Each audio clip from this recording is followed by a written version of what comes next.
नमस्कार. आज आपण महत्त्वाचा घटनात्मक मुद्दा विषय बघणार आहोत, तो म्हणजे पश्चिम बंगाल. पश्चिम बंगालमध्ये नुकत्याच निवडणुका झाल्यात आणि निवडणुकीमध्ये बी-जे-पीला बहुमत मिळालेलं आहे.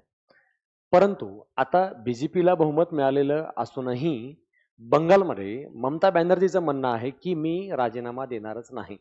मी पद सोडणार नाही. तर मग पुढे घटनात्मक वाटचाल काय असेल आणि असं जर परिस्थिती झाली तर काय-काय केलं जातं? कॉन्स्टिट्यूशन काय सांगतं? केंद्र सरकारची काय भूमिका आहे? तिथल्या राज्यपालांची काय भूमिका आहे? आणि कॉन्स्टिट्यूशननुसार याचा मार्ग काय होईल? न्यायालय याच्यात काय भूमिका बजावू शकतं? ह्या सगळ्या घटनांबद्दल आपण या ठिकाणी चर्चा करणार आहोत.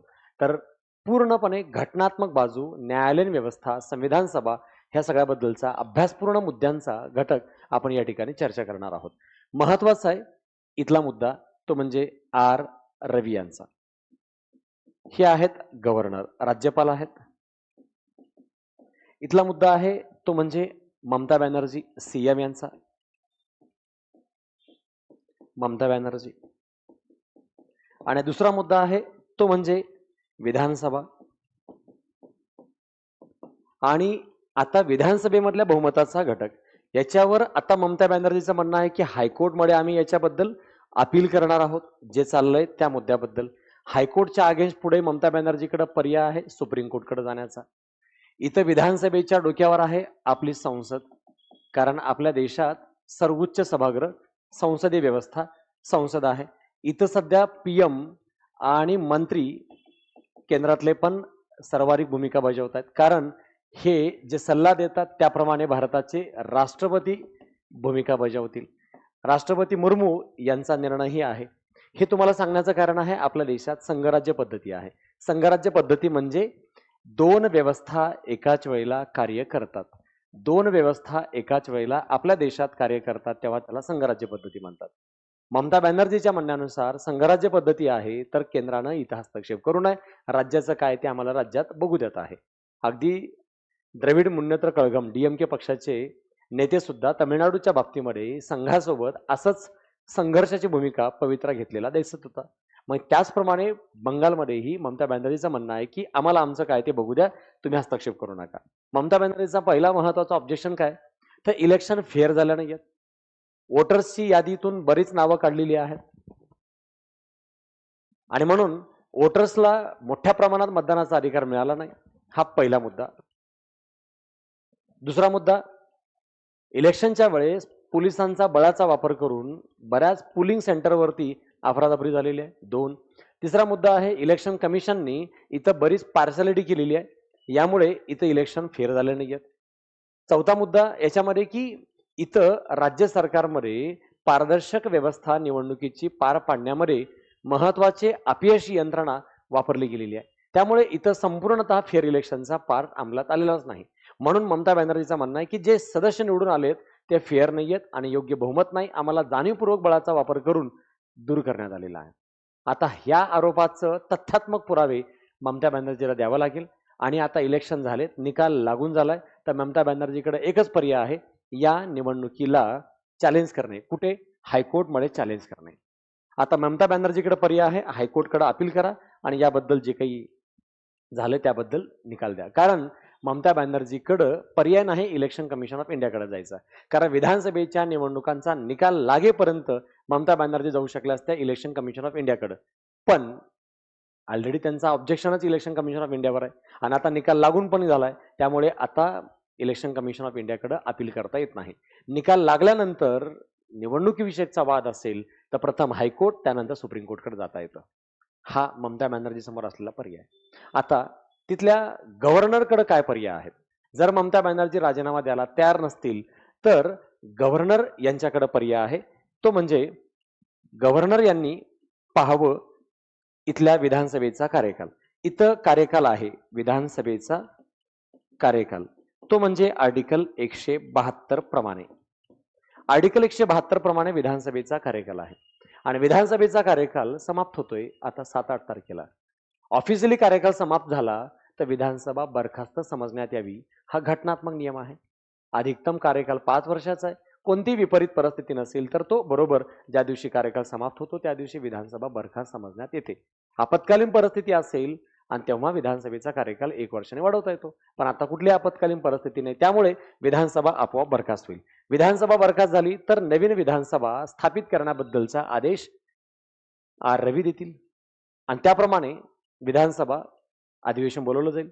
बोलवल्या विधानसभेमध्ये बहुमत सिद्ध करण्यासाठी कुणाला बोलवावं हा अधिकार हे राज्यपालाकडे आहे.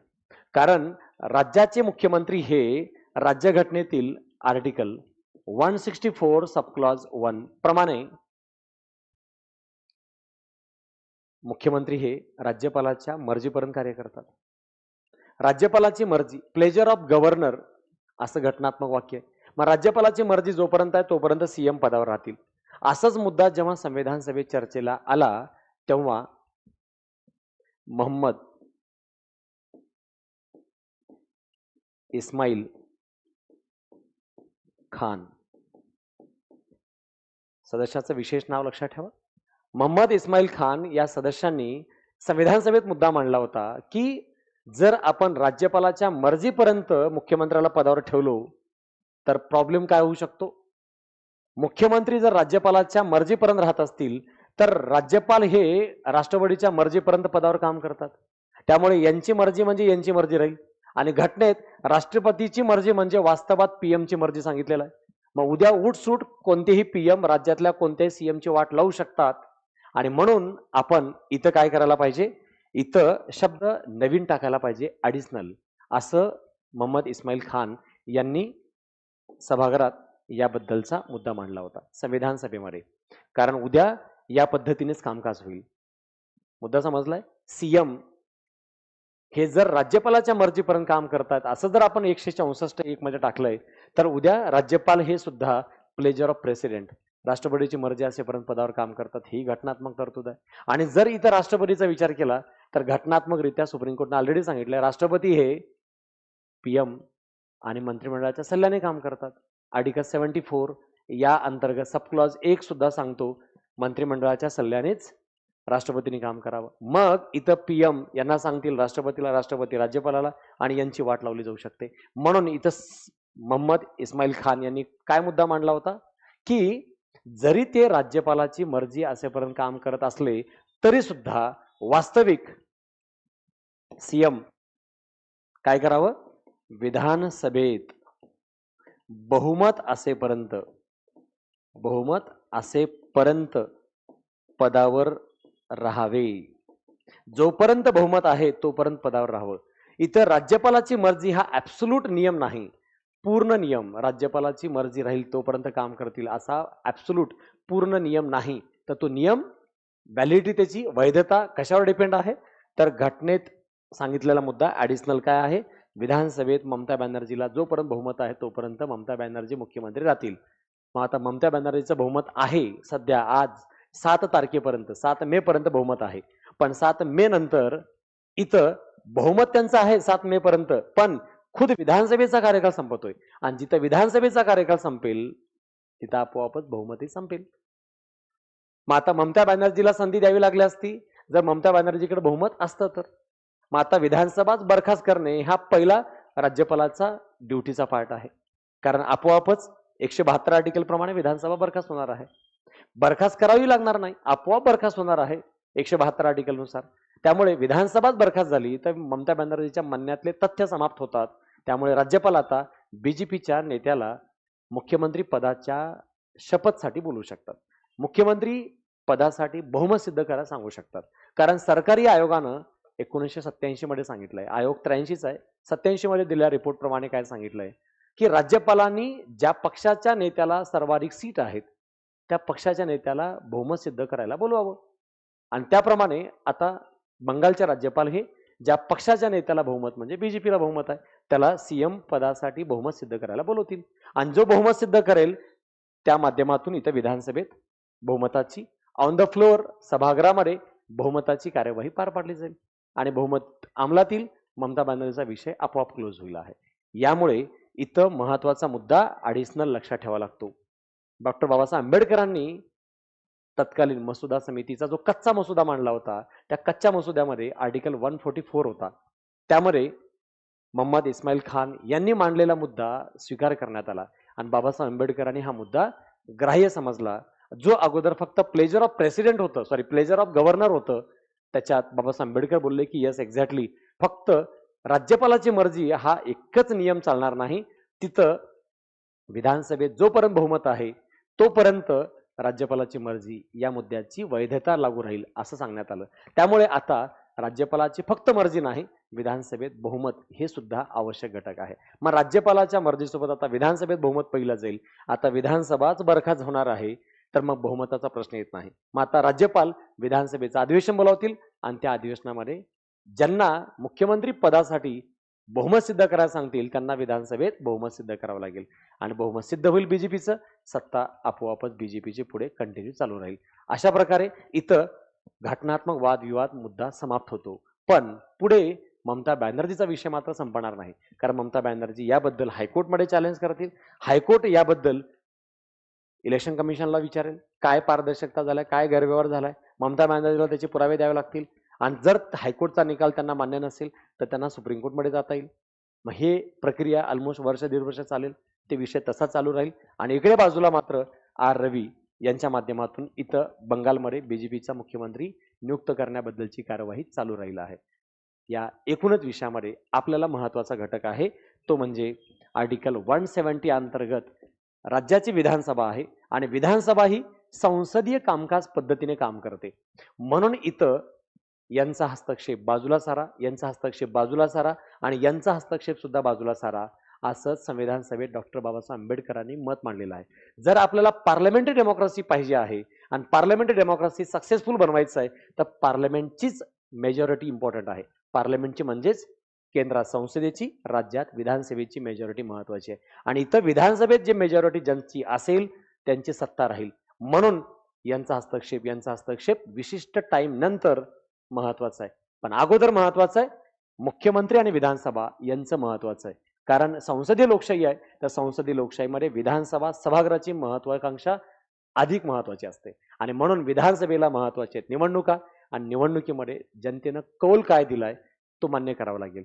हेच इथली वास्तविकता आहे. मग आता जनतेनं दिलेला कौल ममता बॅनर्जीच्या मते मान्य नाही, कारण जनतेनं कौल आमच्याच बाजूने दिलाय, परंतु केंद्राच्या यंत्रणांनी त्या मतदानाला डायव्हर्ट केलेला आहे, डिस्टर्ब केलेला आहे, इलेक्शन फेअर झालेलं नाहीयेत, हा ममता बॅनर्जीचा ऑब्जेक्शन आहे.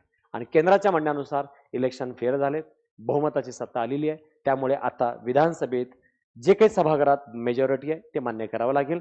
विधानसभा अंतिम आहे म्हणजे संसदीय लोकशाही अंतिम आहे आणि आता विधानसभेत ज्यांना मेजॉरिटी आहे त्यांचं मुख्यमंत्री बनेल आणि तो मुख्यमंत्री विधानसभेला जबाबदार राहून कार्य करेल राज्यपालाच्या मर्जीपर्यंत.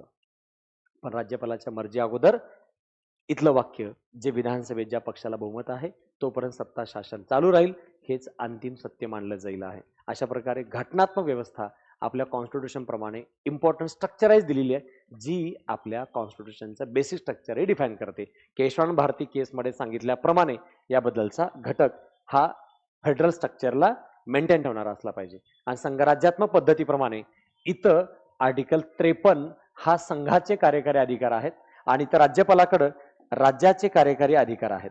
राज्याचे कार्यकारी अधिकार राज्यपालाकडे आहेत 154 नुसार आणि आर्टिकल 53 नुसार संघाचे कार्यकारी अधिकार राष्ट्रपतीकडे आहेत.